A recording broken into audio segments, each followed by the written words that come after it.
So, good morning. My name is Susan Sikekwapiwa. I serve as assistant agent for the University of Arizona's Tribal Extension Program, and I'm based here at Hopi. Today is February 28th, and we are going to be talking about transplanting preparation. So we're not ready to transplant yet, but there's a lot of things we need to do to prepare for that stage. So that's what we'll be talking about today. So these are the topics we're going to go over today. What to grow. We're going to talk about seeds. We're going to talk about containers. We're going to talk about marking your plants, the space and place that's needed for these new babies, and making potting soil. Okay, so we're going to talk about, first of all, we're going to talk about what are we growing. In the last couple of classes, we've talked about this a lot, but in the last few classes, we were just like dreaming. It was January, it was very cold, it's February, we're thinking about it. But now it's time to decide, what are we going to do? What are we actually going to grow? So we're getting down to the wire now where you're going to have to make some decisions, and it's okay if you're not sure, just decide and go from there. So some of the decisions might be, I want to grow tomatoes. Okay, that's the first start. That's a really good decision. I love tomatoes. I grow tomatoes every year. But I want you to get even more specific. What kind of tomatoes do you want to grow? Do you want to grow cherry tomatoes, little ones? Do you want to grow aromas, which are paste tomatoes for making sauces? Or do you want to do a huge slicing tomato? Those are big round ones. And then in each one of those categories, there's like tons of options. So just decide what kind of tomato or what's the name of the tomato you might want to grow. You want to grow flowers. What kind of flowers do you want to try and grow? Chili, I know a lot of people love chili. I love chili. I grow lots of chili. But do you want to grow sweet chili, which is like bell peppers? Or do you want to grow hot chili like jalapenos or cayenne? Or maybe you want to grow one of each. So these are just things that you're going to begin to start to make decisions now and decide what kind and what exactly. And I just put down kale. We grow kale every year, but there's like 4 or 5 different kinds of kale. So, which one, and if it doesn't matter, you're not sure, I'll just grow one of each, or I'll just try this one this year. I'm going to try red Russian, maybe you say. I don't know what it looks like, but I know it's kale, so I'm just going to try it. That's a decision. You're just going to make sure that you decide what kind you want to grow. So at the bottom of my PowerPoint, you'll see decide and write in your journal. You definitely need to decide and write it down, because there's just so many options and it can get a little crazy. So just start simple and write it down. If you're not really sure what you still want to grow, or maybe you're saying, I don't know what kind of kale, go to some seed catalogs or go online to seed catalog websites, and you'll be able to read up on all the different kinds of plants that they have to offer. They show you what they look like. Sometimes they tell you what's the best for preserving, if that's what your goal is. So just go ahead but we're at the point now where we're gonna finally decide, okay, I am going to grow this, this, and this. There's still going to be a little more time to do this, but I want you to really start making some decisions now and write it down. Okay. I share this notion every time with a lot of people. It's so important. 1 seed equals 1 plant. And if you look in the picture, that's my hand, and there's a tomato seed sitting in the middle of my hand. That little tomato seed is going to become that small tomato plant to the right of it. 1 plant. That 1 plant is going to become a huge plant. So I didn't realize how many people didn't really understand this until I was teaching at a school, and I didn't say this. They opened up their seed packet and they planted everything, not thinking about it. And then I went to see them, and they had plants all over the place because they had a lot of seed packets and they planted everything. And they're like, we don't know what to do. We have all these plants. So, we don't have to plant every seed in the packet. It's really about what do you want to grow and how much. And I put in here, always plant a few more seeds than you think you need or want, because you'll never get 100% seed germination every time. So if I only want 2 tomato plants and I only plant 2 seeds, it's possible I may only get 1 plant of that, or maybe none, because the seeds are bad or they're old. So you always plant just a little bit more, but just not too much. But in the end, gifting transplants is the best thing you can offer to your friends. So just don't overdo it, is my point here. Really great. Okay, let's talk about seeds. Seeds, you need to order them now if you haven't already. This is why you need to make a decision, because if you don't have what you need or what you want, you're going to have to get them. So check your stashes. What do you already have saved? Where are all your seeds? I got to pull them together. How old are they? Are they still viable? Maybe I need to buy a new set of jalapenos because mine are from 2015 or something like that. Just check your stash. And if you don't have what you need to grow, you need to order them now. I will tell you, the pandemic has caused a huge interest and surge in gardening and canning and food preservation. So it's taking a lot longer actually to get seeds than it used to. So I order my seeds actually in December, January, and maybe even November if I'm really on top of it.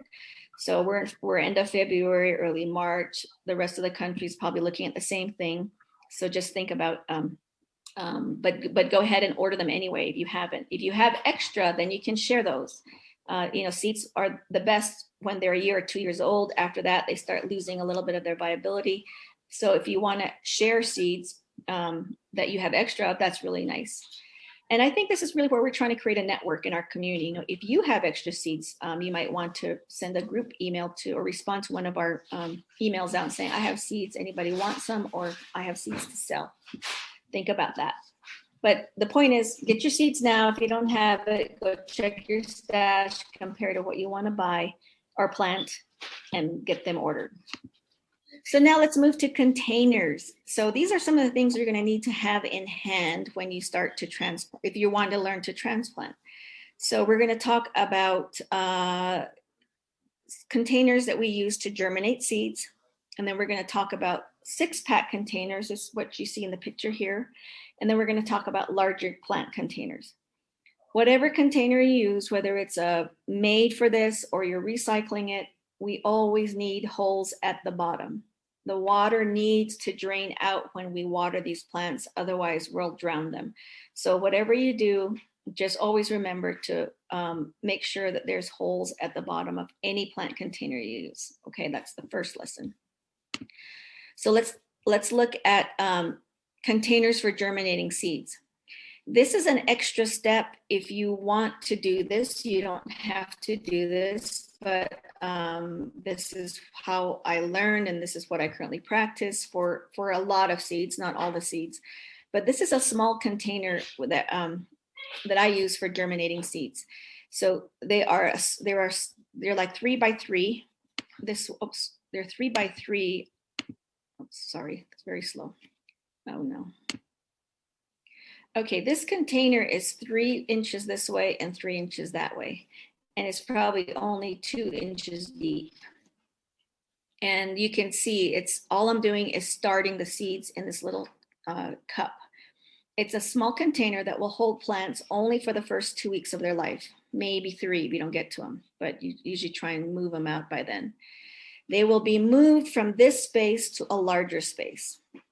And we only do this with plants that can tolerate us messing around with their roots. Not all plants like their roots to be messed with, but most plants can handle us separating roots and moving them around. So I put down in here, there's tomato plants, chilies, lettuce, some flowers, and I put the whole brassica family. The brassica family is cabbage, bok choy, Brussels sprouts, kale. All those plants don't mind us moving them around. So you can start. You just need a small container to be able to germinate them. So if you look at this little container, this has about 30 bok choy plants, and it's just a small little container. So if we're just going to germinate, this is what we'll need. And when we do our transplanting class, we'll provide you with some of these materials to start with. So you don't have to do this step, but if you want to, you can. But so I use these containers over and over again because we only use them for 2 weeks, and then I wash them and put them away. At some point they will crack and break. And if you leave them outside and don't store them well, they will go, the weather will just deteriorate them faster. But you only need a few of these to be able to start right away. And then you can reuse them after a couple more weeks. So that's a small container for germinating. So this is optional, but this is what we are going to try when we work on our class in about a month. And then then we move up to a larger size. So these are called 6-packs. And this is usually what you find when you go to buy transplants at the store. They're a plastic container that can hold up to 6 plants in one container. So we can use 6-packs. These are made specifically just for transplants, or we can look at recycled containers as well. So 6-packs containers are very common. We will be moving all these little plants. One of these bok choy will eventually be moved into one of these little holes. So the bok choy plant will look something like this.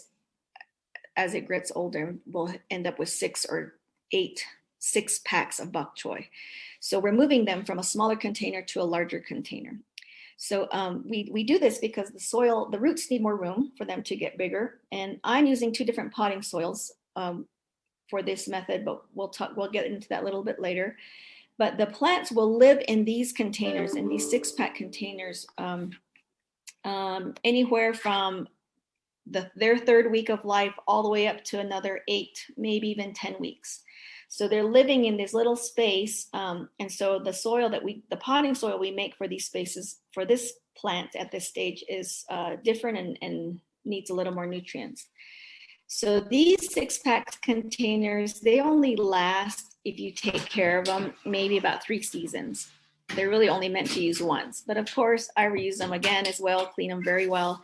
So if you don't want to do purchased 6-packs, you can use a whole bunch of recycled containers. And I've been messing around and playing with these for a while to show people, because we want to make this easy. We don't want you to spend a lot of money either on some of these things. So I used a blue, this is a yogurt container from Walmart. As you can see, I soaked it. I took the label off. And this next picture, I cut off the rim as well. And I just cut off this little lip here. I made holes at the bottom with an awl. That's very important if I'm going to use this as a planting container. And then I filled it with soil and ended a little transplant there. So you can use any containers that you want. The nice thing is, or the best thing to do if you use recycled containers, is to use the same one, the same kind. That way it's somewhat uniform. They sit in the same space or tray. If you use all different kinds, they're different heights and different widths, and they just don't fit as well in other parts. So if you're going to use recycled containers, just use the same thing. Here's some more recycled containers. I just cut out the bottom of a water bottle and started the tomato seed actually in here. And I don't have a picture, but what I did is I cut the top of the water bottle, had the lid on it. And I put some slits around the bottom so it could fit over the bottom of that water bottle. So when the tomato plant was really, really small, it was a little mini greenhouse that kept it warm and moist. As the plant got bigger, I couldn't leave the top on. So now you have this little plant in this base. It's a little tricky because I would probably want more soil for a tomato plant. And you see how the top of the water bottle gets a little more narrow at the top. So getting it out, you might have to actually cut the bottle instead of trying to flip it and take it out. But if that's what you want to try, you can use it. We have tons of water bottles to recycle. And on the right is, of course, we all love Pinterest. You see wonderful things on Pinterest or magazines. And I saw that you could start plants in eggshells. And so I tried it one year. It was really fun, really cute. It took a long time. I don't have time to do this all the time, but it's worth trying. And, the eggshells are great because this is basil. These are little basil baby plants. And what you can do then is crush, when they get to about this stage, you can crush the eggshell and put it inside a larger container with more soil. And then the eggshells just eventually disintegrate, and then the roots find their way out. So that was a fun experiment, but there's a bunch of other recycled containers I'm sure you could all find as you move forward. So these are for those smaller transplants. So let's look at some larger containers you're going to need. Larger containers are needed for some plants that need a lot more soil for stronger root development, or they're just larger plants. And I'm talking very general here. The more we do this, the more you'll learn what I mean when I say larger plants. And so just bear with me. The 3x3 pot is the smallest of the large size. So if you look at the tomato plant at the bottom right, it says black crim.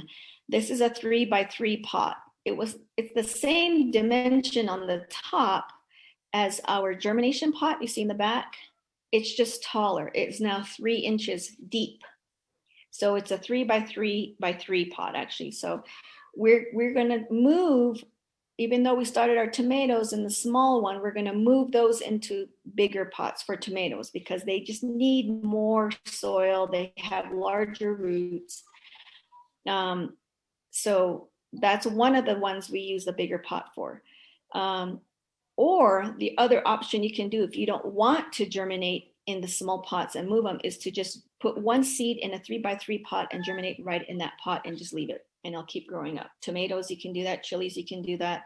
Anything you can do that if you want to use bigger pots. I will tell you though, the bigger pots that you use is going to require more potting soil. So if you don't mind buying it or making it, just, that's up to you. You can decide that. But one of the reasons we use the 6-packs over here is because if you're growing a lot of transplants, that's a lot of potting soil you're going to have to make or buy. So just pay attention. I mean, those are things you don't really realize until you start doing it. If you're only going to grow 20 plants for yourself that you need for your garden, then maybe you just need the 3x3 pots, and that's all you need. But if you're like me, a little crazy, that have hundreds of plants I'm trying to start and grow, then I'm looking at the 6-packs. So these are just reasons why so part of it is the need of the plant, and part of it is what you have and what you need, and the work you're going to put on yourself. So if you look at my last point down here, sometimes plants are started in a 3x3x3 pot and don't get moved at all. And these are plants that remember we talked about their roots, they just don't like to be handled too much. So we're going to or they're just big, like starting them in this little thing is just not really realistic. So we're just going to start them in their plain pot. Those would be watermelon. You usually see watermelon in a bigger pot. Squash, they're already a big seed, which means they're going to be a big plant. Cucumbers. You see up here, I took a picture at Walmart of rosemary. That they transplanted in a bigger pot. They're smaller rosemary plants. You could start a whole bunch of basil in this big pot like that, and then move that to a bigger pot when it's ready. So there's just different reasons why we use a larger pot. But you can start to collect some of these. You can collect bins like this at home, a plastic bin, one of those food safety bins. We have almonds in here right now, but you could use a bin like this if you want it, and just maybe put your soil up to about 3 inches and not the full 5. Yogurt containers, bigger yogurt containers, you can find any one of these. We're just going to make sure we punch holes right at the bottom. So you don't have to go out and buy some of these items. Next thing you need to pay attention to is markers. If you really care about what you're growing, this is really important. If you don't really care, you're just putting in plants and you just want spinach and don't really care what it is, that's okay too. You don't have to do this, but it helps you to pay attention to what you remember you planted. If you're going to seed save, you definitely need to start with marking your plants. So these are just, you decide where you're at in your gardening world and how much you want to engage in what you're doing. But I always mark my seedlings. And we learned this through a class of really simple tool is just to get a permanent marker. I use a fine point, and wooden popsicle sticks that you buy at the dollar store. And all we're going to do is mark the name of the plant, the actual plant name. So here you can start to see spinach. If you just want to grow spinach, you don't care what kind of spinach, all you need to do is put spinach on your label. But if you're at the point where you're starting to try different kinds of spinach or different kinds of beets or different kinds of carrots or whatever, different kinds of chili, you always want to add the name of that variety. And this is that name here, Bloomsdale spinach. Because how many times have you grown something and you really like it, but you didn't mark it and you don't remember what it was? I just remember some kind of spinach. It was really good, but I don't remember. This is where the marking comes and your journal comes into play. So I usually mark the variety of the plant and of course what it is, spinach. On the back side of this marker, I don't have a picture of it. I put the date of when I started this seed. So this is a picture from my transplants right now. And I started this spinach on February 7th. So on the back of this, on the top part of the stick on the back, it just has 2/7. And for me, that's a reminder I'm still learning all this as I teach you. I am still learning a whole lot too. So I can't remember, I haven't started spinach myself in a long time. I was buying transplants. So I'm starting it this year. So I'm tracking how long does it take for me to get a spinach from a seed all the way to when I can take it outside. That little date on that stick is going to help you to remember and learn those kinds of things, and along with journaling. So you decide how much information you want to put on your plant, but at least put spinach. At least you can remember what kind of green was this. And if you know the plant well enough, you'll figure out from the leaf. But sometimes you've never grown a plant, so you don't even know what those leaves look like or what the characteristics look like. There are so many other options to mark. This is just one way. Go ahead and research other ways, but I found this is cheap. It's easy. Wooden sticks are easy to find. You have one marker and it's all within my little planting bag. So just make sure that you mark what you're growing. Okay, really important. Very, very important. Place and space for seedlings or transplants. These are technically seedlings up here in the little germination stage, and these are little seedlings. When they start getting bigger and filling out, they become transplants. But your space will multiply quickly. So remember the story I told about the people who grew all the seeds and in every tomato packet? They got so excited that they grew everything, and they just had plants all over the place and no room for them. So this little square up here, this little picture, you can see my date on the back of the stick. This little germination block of transplants starts really nice and small. It's a 3x3 space on my shelf. But once I move those transplants out into bigger pots, look how much space it took. It took at least a foot and a half or so of space this way, and at least 4 feet this way.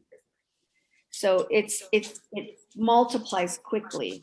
So when you're thinking about what am I going to grow, what do I need to grow, this is the space you need to be thinking about, because this is where they're going to spend most of their life, is in this space, not this space. I know we all get excited when we start seeds. It's like my favorite time of the year, but just think through, okay, I have to take care of these guys for 2 months or so.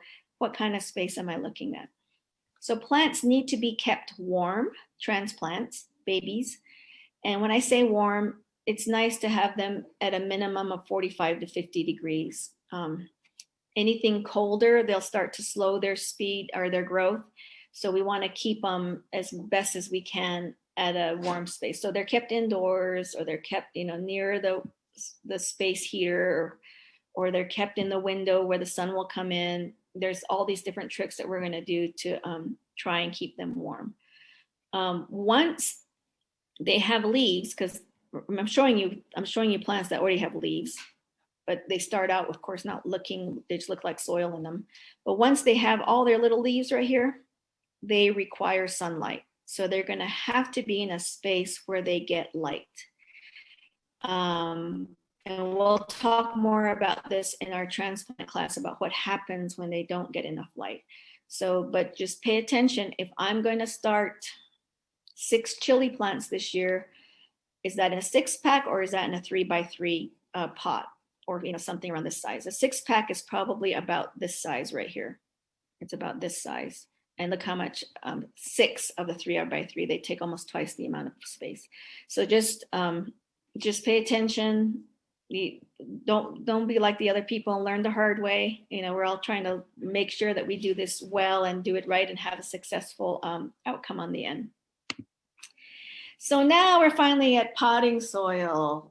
I lured you into this class calling it making potting soil. Well, as you can see, there's so much more about growing transplants that we need to pay attention to. So we're finally at the point of making potting soil. So potting soil. Oh, I should have put this in there, but when we water our transplants, we water from the bottom.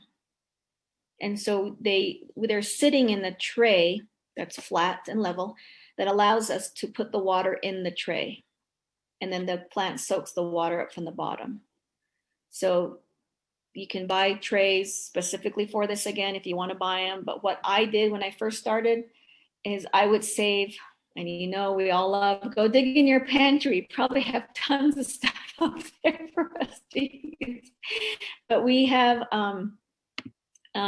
I used to use, and I still use actually, the mushroom. When you buy mushrooms from the grocery store, they come in that black little 4x4 container.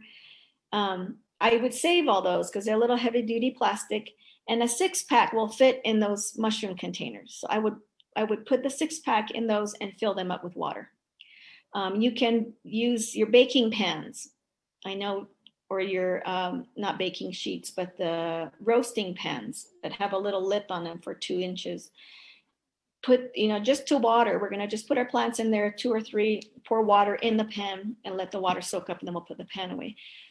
Tons of plastic bins. You can go to the recycling center and probably pull out all this stuff. So you don't have to buy some of this stuff. It's great if you're going to do a large scale planting. It's nice to have uniform and things that all fit together. But if you're just learning and trying to do this for the first time, just use what you have. So we're going to talk about this more in our transplanting class, but start looking to save some of those materials for your transplant. So I have a little stack of those mushroom containers because I water my African violets with those. I have 2 African violet plants. They're really small. So I water them the same way from the bottom up. My little germination pots, I can put them in there and water those. So that was a great question, Sandy. Thank you. Okay, we have one more question. Sandy, she was wondering if there was biodegradable containers to plant. Yes, you can buy like peat moss based biodegradable planters or paper based. I've tried them. I've tried them for years because I agree with you, biodegradable is great, but they're really hard to manage. It's so dry here that they just dry out really fast. If we lived in a more wetter climate, and I'm thinking of Carlene up in Oregon or Washington, it rains a lot more. The humidity is more there. It might work better, but here they just dry out so fast and you have to water a lot. Like you have to be on top of them every 2-3 days. So I don't like them because of that, but you try them and let me know. And I found that just these plastic ones work great because they keep that moisture in the container. And that's what we want. We want that soil. We never want that soil to dry out when we're raising seedlings. So I tried them. You can try them. You can plant the whole thing. Just tear the bottom out at least, and maybe a couple of the sides so the roots can get out. The rest of the stuff will biodegrade in the ground. But if we leave it completely intact, we're making it really hard for those roots to get out, and we're trying to help that plant get a head start. Those wooden markers for us are only meant for the transplants. They're not meant to mark when we get into the garden. That's a whole nother layer and level of work that we'll get to then. So they're only going to serve their purpose of marking the transplant while we're raising them as a transplant. They will eventually biodegrade, the ink will smudge, they'll get dirty, the sun will beat on them. So potting soil is the medium in which we start our plants in. This is a way newer way, more modern agriculture does this.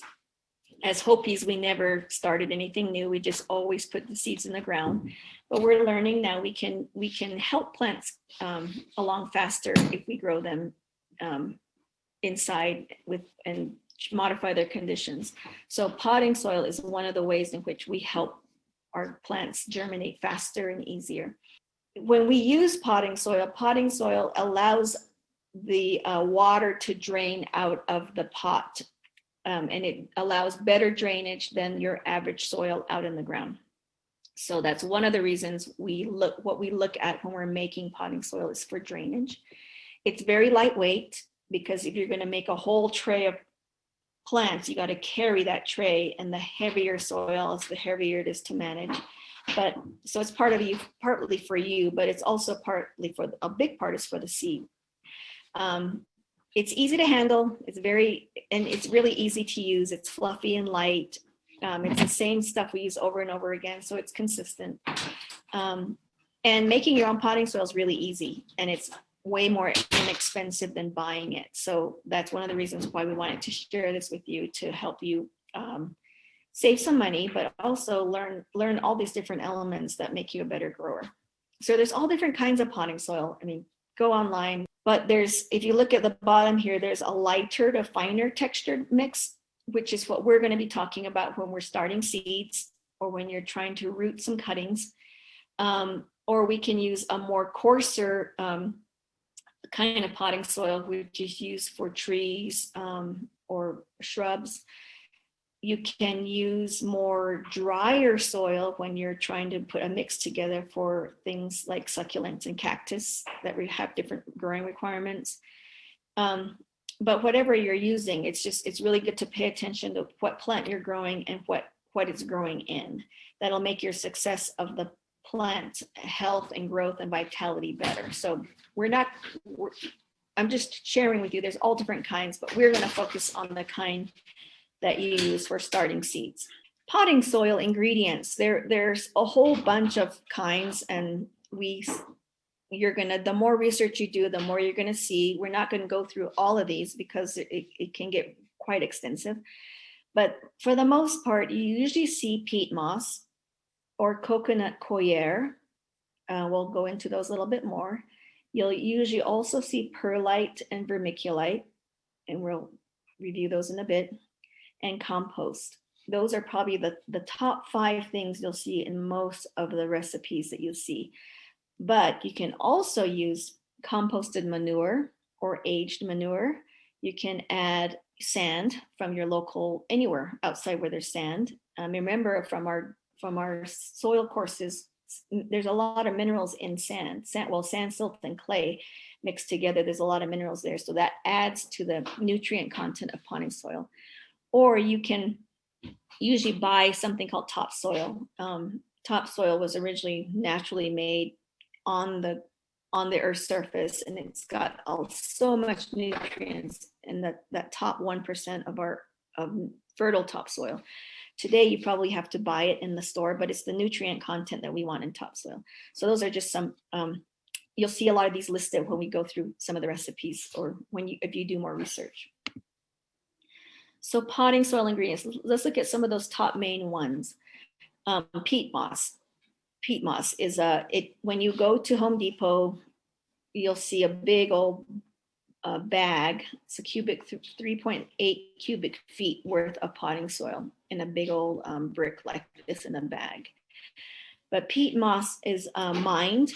It's organic. It's made from just very, very old decayed plant matter, usually found in like ancient bogs or swamps that were that way a long time ago. It takes thousands of years for this resource to form.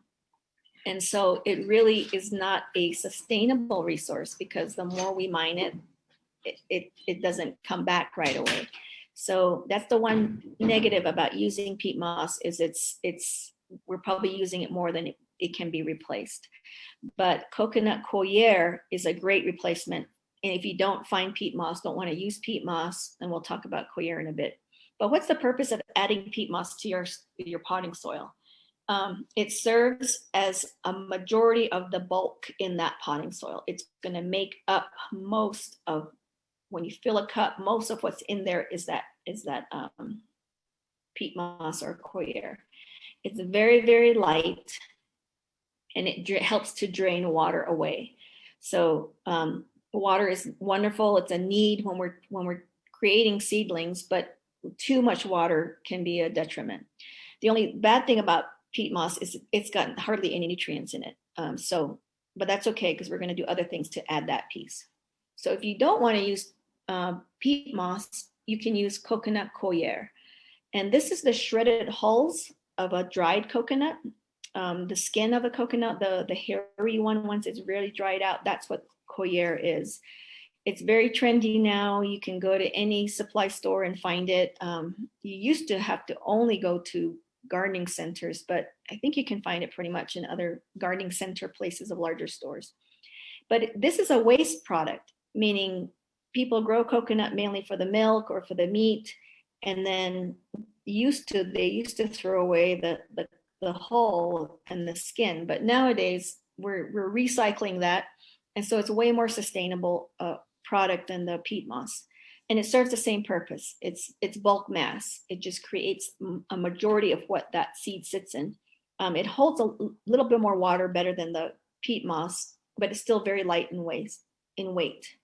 It's also adds more nutrients than peat moss, and it lasts longer than peat moss. So there's more checks of the positive things for coir, so that might be what you want to use. If you look at the top picture on the top right, there's a coir disc and a coir block. That's how I've seen them, is in the block. They're very small. They're only like, it could fit in the back of a backpack. They're just very heavy and dense. And so what happens is you can put that whole block in a bin and pour water, and it'll just expand, or you can just chunk pieces off and add water and it'll expand. So they expand 4 or 5 times the size once they have water in it, and then they become very fluffy. So those are the 2 main ingredients. You won't use one and the other. You'll only use one or the other. So just choose which ones you might want to use. We gave you peat moss in your supply bag, so you'll get to see kind of what that feels like. It smells really great. I love the way peat moss smells. It smells like the earth. Okay, the other 2 ingredients were perlite and vermiculite. These are also just like how peat moss and coir are kind of the same thing. These are also 2 varieties of the same ingredient. So they're both minerals, and they're both been treated to make them be the way they are when we buy them. The perlite is white. It's the one you see on the right. And they heat that nutrient so hot that it kind of is like popcorn. It just pops open. So when you feel it, it's very, very light. It'll blow away if you hold it in your hand. But the whole purpose of it is to actually create air pockets in your soil. It's very light, and it also helps keep your potting soil very light. And so it gives room for your roots to develop and move around. If your potting soil was too dense, your roots would kind of stick together and almost suffocate them. We want our roots to go all over the place as much as possible, and perlite allows us to do that. So vermiculite is similar. It's the exact same purpose as perlite, but it's just a different mineral. And that's heated as well to make it very light. But it's darker in color. So if you have a preference of what it looks like, then you can just choose one or the other. In the supplies that we gave to you, for those of you who got supplies, we gave you both, just so you could see what they look like, what they feel like, if you don't really care. But it's good for you to see what they look like, and if you want to go ahead and use them and buy them in the future. You can definitely find these at garden centers, but you can probably find them at Walmart, Home Depot, in their gardening areas as well. It's pretty standard to be able to find them. And the third big piece of potting soil is compost. So this is where we get all the nutrients that the plant needs to grow. There's not much nutrients in peat moss. There's a little more in coir. There's some minerals in the perlite and vermiculite, but there are thousands of nutrients and beneficial organisms in compost. And this is what makes our soil fertile. So those young plants at a certain point will need food. And this is where they get their food, is from the compost. So it holds water as well. So when we water the plants, the water that the plant needs will stay in the compost until they suck it up, and any extra will drain off from the holes. The only thing with compost is when you buy it particularly, there's a lot of wood chips. On the left of the picture is compost that you just buy and take right out of the bag. And that actually looks like it's been sifted already, because there's just tons of wood chips in there. So what I do is, when I'm making compost, making potting soil, I actually sift my compost out so I can take all these big wood chips out. And what you're left is with the main ingredient on the right, is all the nice fluffy stuff. So that's one step I add into my piece when I'm making potting soil. It's just a screen over a bin. But you really do want your compost to take all that big hardness out of it, so that the plants, because they're so delicate and tiny, when they're small, have a better chance. But it's so important. You can make your own compost too, right? Vermiculture, we're talking about using worms to make, and compost bins. So this is some of the stuff we would use. Okay, finally, we're trying to make it. So there are so many recipes. Remember, I've told you there's just so many. So the most simplest recipe that I've ever seen is, we're going to use 1 part peat moss, 1 part sifted compost, and 1 part vermiculite or perlite. So that's all it is. And when I say a part, it can be any measurement that you want. A part, when you're making a small batch, might be a coffee cup. I'm going to do 1 cup of peat moss, 1 cup of vermiculite, and 1 cup of compost. That's my part. If I want to make a little more, I'm going to go back to my quart container. I'm going to do 1 part perlite, 1 part compost, 1 part vermiculite. Does that make sense? Whatever, it doesn't matter how much or what your part is. It just has to be the same. If you want to make a big batch, you're going to use a 5-gallon bucket maybe. It doesn't matter, just the same part. You can throw it in a wheelbarrow, a clean wheelbarrow, and just mix it up. That's like the easiest thing you can do. If you want to get a little more sophisticated, you'll need a screen, first of all, so if you don't have a screen and don't want to come and can't come to my place to screen it, at least pick out those big chunks of wood out of your compost before you mix it. But you could also pour the same 3 parts of ingredients right onto a screen. Make sure that screen is over something that can catch it. And you're going to sift both of those 3 ingredients through your screen, and it'll mix and eliminate or take out the bigger chunks at the same time. So the screen will help to mix it. And then we just take whatever's left on top and dump it out into your walkways and pathways. And then the bin is what you need to catch your ingredients and to store it. So I just found this picture off the website. All these pictures are off the different websites, but there's this big plastic tub, nothing fancy. If you're going to make that much, you'll need a tub, of course, to that size. You might make enough just to use, and you're not going to store it. It's up to you. But if you store it, you really need to have a lid. So make sure we have a lid to keep it on top, to enclose it. So does anybody know why I'm asking you to have a lid on a bin that you're a potting soil you're not going to use right away? One of the biggest reasons is to keep it moist. But if it dries out, we can always add water. But if you're going to use it, like you're going to use it throughout the day, we want to try and keep it moist, so keep the lid on it. We're teaching you how to make potting soil now, but we're not going to teach you how to do transplants for another month. So if you do it right away, you're going to have a stored thing of potting soil at your disposal. I make potting soil in big batches, and I use what I can, and I put it away, and I come back. If you don't cover it, our winds are just horrible out here, Hopi, that weed seeds will blow into that potting soil. And then when you grow out your plants, you're also growing weeds along with it, which you'll figure out very easily are weeds. That can get into it. If you have cats or dogs, guess who gets in there and uses it as a litter box if it's not covered? You know, just all these kinds of things. They're like, oh, cool, you made me a nice little litter box. That's so nice of her. You know, it's like, no, it was, so you have to dump the whole thing, wash out your bin.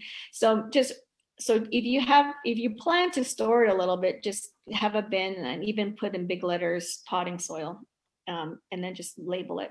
Because guess who else might get into it? Your other half or your kids will use it for different things. You know how it is. So just, but the biggest reason really is to keep that potting soil as sterile and nice as possible, because we don't want to contaminate it with any other diseases and things that, that's the whole reason we're making it from scratch and with new things. So that's one of the biggest reasons to have a bin with a lid. You can add chicken droppings as nutrients to the potting soil. You don't probably want to add a whole part. I would just add maybe a couple, depending on how much you're making, a little bit, I don't know, 5%, just a little. But with chicken manure, it has to be aged. It has to at least be 7-8 months old. Chicken manure is very, very hot, and it takes a long time for it to kind of calm down. So what we do is we clean out our coop once a year, we pile it, and we just leave it there for a whole year, and then we don't use it for a year. But after that year, then you can throw it on everything. Throw some in your potting soil, throw some in your beds. And a heating mat is another supply or tool that you can purchase to help you with your germinating seed process. So if you wanted one of these, we're going to start our transplants in a month from now, so you have time to grab one if that's something you wanted. So I'm going to show you my screen here. This is what it looks like. Comes in a box, something like this. And this one's called Jumpstart seedling heat mat.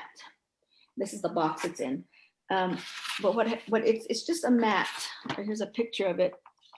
It's just a flat mat, and it's got an extension cord that plugs into it. You plug it into your wall, and all it does is it offers a very low temperature heat underneath your tray of seeds. So you put your tray of seedlings up here above it, sit on top of it, and it just provides radiant heat below your transplants. And it just increases the time it takes to germinate seeds, because seeds need heat, water, soil, and then once they pop up, light. And so the heat is what will help them germinate faster. So they cost about $30 or so for this. It's the smallest size. It's an average size, and it's meant to fit a large tray that holds your transplants. So if you're starting out, you could purchase one of these and then just put it away for the rest of the year and bring it back out. From Johnny Seeds is where we got this one, I believe. But I don't know if you can buy them off the shelf. We just went with a seed catalog again. But this is what a heating pad looks like. And you just use it for the time you're growing your plants. And then once they're grown, then you put them away. So this is what it looks like. It's a mat with a cord. You plug the cord in. There's no on button once you plug it in. It just provides heat. Very good. Those are another tools that you can purchase. I did use something like that here as well, because my house doesn't have a lot of windows, and it needs heat. It just helps provide that. So those are just things for you to think about. It was really great seeing everyone. Thank you very much for joining, and we'll see you at our next class. Okay, have a great day, everyone.